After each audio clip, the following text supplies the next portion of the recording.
bienvenue, voici notre tour d'horizon économique, géopolitique, sanitaire, énergétique et boursier. Nous sommes le lundi 9 janvier et pour comprendre comment tourne la planète finance, c'est sur la bourse au quotidien et nulle part ailleurs. L'épisode du jour s'intitulera « Plus on est dans le brouillard, plus les explications sont fumeuses ». Et pourtant, on pourrait croire, en ce lundi 9, que les opérateurs lisent dans l'avenir avec autant de facilité qu'on distingue le fond d'un lac suisse un matin calme avec des eaux cristallines. Oui, le CAC 40 gagne maintenant un peu plus de 6,5% depuis le 1er janvier.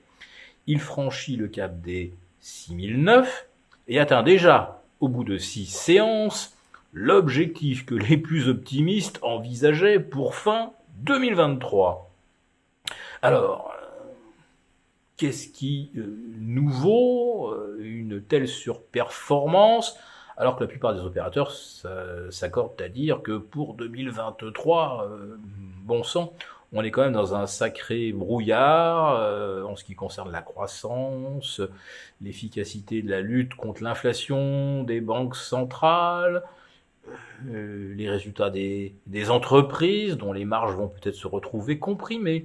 Alors, je peux vous faire la liste, mais vous la connaissez.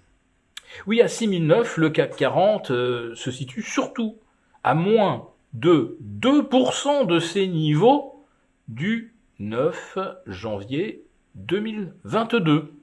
Et surtout, 200 points au-dessus des niveaux de la veille du déclenchement des hostilités en Ukraine. Donc, la question que tout le monde se pose légitimement, mais qu'est-ce qui va mieux aujourd'hui d'un point de vue boursier qu'à la veille de la guerre en Ukraine? La réponse est tellement évidente que nous n'allons pas nous attarder. Tout le monde est noir comme une pelle à charbon, naturellement. Et depuis mars 2022, tout va de mal en pis. Alors pourquoi la bourse aujourd'hui est-elle au-dessus de ses niveaux d'avant-guerre? Eh bien tout simplement parce que personne ne croyait à un tel scénario.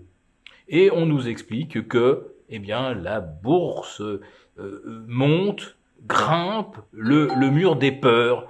Et justement, ce mur des peurs, aujourd'hui, il est quasiment vertical, très haut. Donc le marché peut aussi aller très haut. Tant qu'on doute, tant qu'on ne croit pas à la hausse, le marché monte.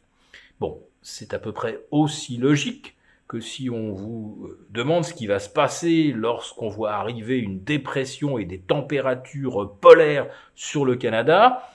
Vous avez le choix 1, parier qu'on va monter le chauffage, choix 2, on va le baisser. Tout le monde va évidemment parier sur le choix numéro 1. Eh bien vous éteignez le chauffage, tout le monde a perdu. Et symétriquement, si on annonce une vague de chaleur à 40-45 degrés, va-t-on monter la clim ou la baisser? Tout le monde va choisir on monte la clim, donc vous coupez la clim.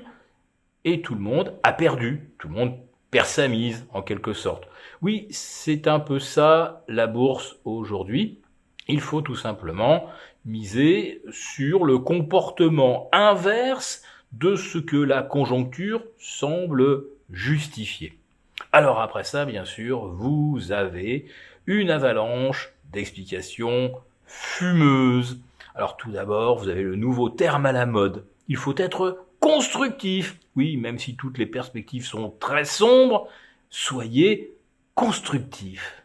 Et puis, 2023, bon, on est d'accord, ça s'annonce mal, il va y avoir de la récession, on n'est pas sûr que les banques centrales remportent leur lutte homérique contre l'inflation, la guerre en Ukraine pourrait très bien non pas s'interrompre, mais au contraire, déborder, on ne sait pas.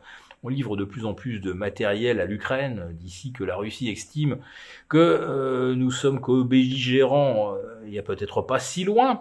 Bref, allez, il faut faire une croix sur 2023 et se projeter dans l'avenir radieux qui nous attend en 2024. Alors quel est cet avenir radieux que les marchés achètent déjà, et on le voit avec une vigueur qui étonne tout le monde?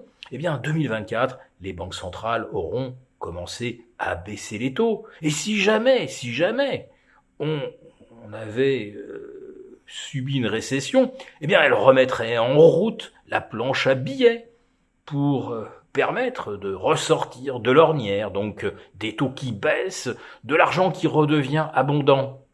Eh bien, c'est pas un fantasme, c'est déjà ce qu'on anticipe en Chine pour les prochaines semaines. Oui, bon, on va attendre quand même le nouvel an chinois parce que la Golden Week, évidemment, il n'y a personne au travail. Mais après, eh bien, le gouvernement chinois pourra annoncer de bonnes nouvelles. Exactement ce que je viens de vous décrire. Des taux plus bas et d'un seul coup, la planche à billets, on refinance l'économie. Ah oui, mais à ce moment-là, on relancerait la mécanique inflationniste. Oui, mais ça, pour l'instant, les marchés, eux, ça ne les intéresse pas, ou en tout cas, ils ne veulent pas y penser.